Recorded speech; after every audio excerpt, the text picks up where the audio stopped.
निर्णय लिया गया है।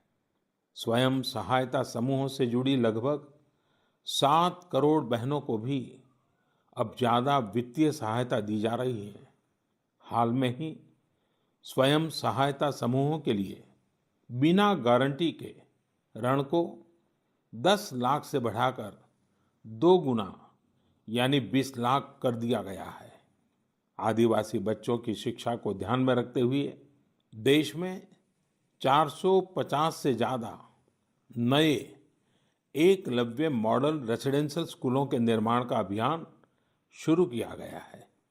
सामान्य जन के हित से जुड़े बेहतर कानून बने, इसके लिए भी बीते वर्ष में तेज गति से कार्य हुआ है।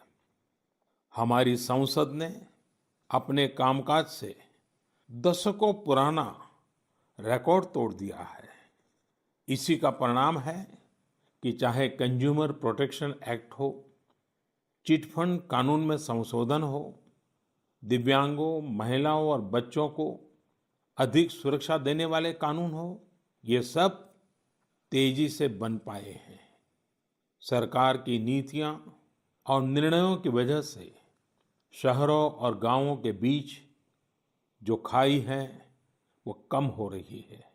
पहली बार ऐसा हुआ है जब गांव में इंटरनेट का इस्तेमाल करने वालों की संख्या शहर में इंटरनेट इस्तेमाल करने वालों से 10% ज्यादा हो गई है। देश हित में किए गए इस तरह के ऐतिहासिक कार्यों और निर्णयों की सूची बहुत लंबी है।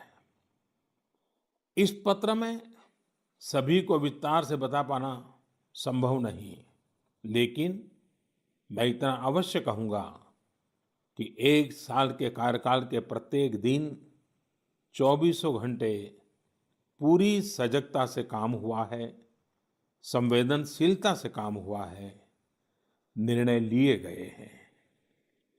प्रिय स्नेहीजन, देशवासियों की आशाओं आकांक्षाओं की पूर्ति करते हुए हम तेज गति से आगे बढ़ ही रहे थे कि कोरोना वैश्विक महामारी ने भारत को भी घेर लिया।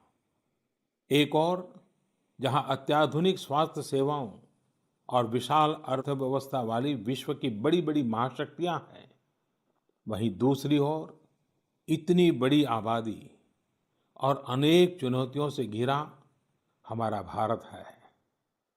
कई लोगों ने आशंका जताई थी कि जब कोरोना भारत पर हमला करेगा तो भारत पूरी दुनिया के लिए संकट बन जाएगा।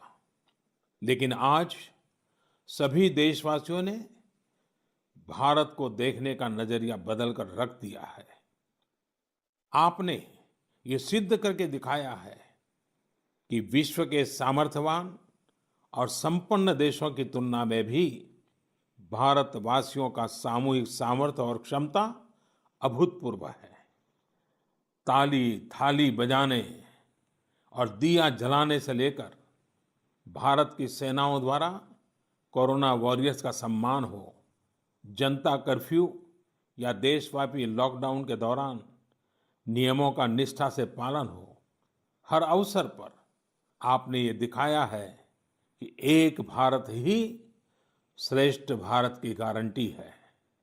निश्चित तौर पर इतने बड़े संकट में कोई ये दावा नहीं कर सकता कि किसी को कोई तकलीफ और असुविधा न हुई हो। हमारे श्रमिक साथी, प्रवासी मजदूर भाई बहन, छोटे छोटे उद्योगों में काम करने वाले कारीगर, पटरी पर सामान बेचने वाले, रेहड़ी ठेला लगाने वाले, हमारे दुकानदार भाई बहन, लघु उद्यमी, ऐसे साथियों ने असीमित कष्ट सहा है। इनकी परेशानियां दूर करने के लिए सभी मिलकर प्रयास कर रहे हैं। लेकिन हमें ये भी ध्यान रखना है कि जीवन में हो रही असुविधा जीवन पर आफत में न बदल जाए। इसके लिए प्रत्येक भारतीय के लिए प्रत्येक दिशा निर्देश का पालन करना बहुत आवश्यक है। जैसे अभी तक हमने धैर्य, और जीवटता को बनाए रखा है, वैसे ही उसे आगे भी बनाए रखना है। एक बड़ा कारण है कि भारत आज अन्य देशों की तुलना में ज्यादा संभली हुई स्थिति में है। ये लड़ाई लंबी है, लेकिन हम विजय पथ पर चल पड़े हैं और विजयी होना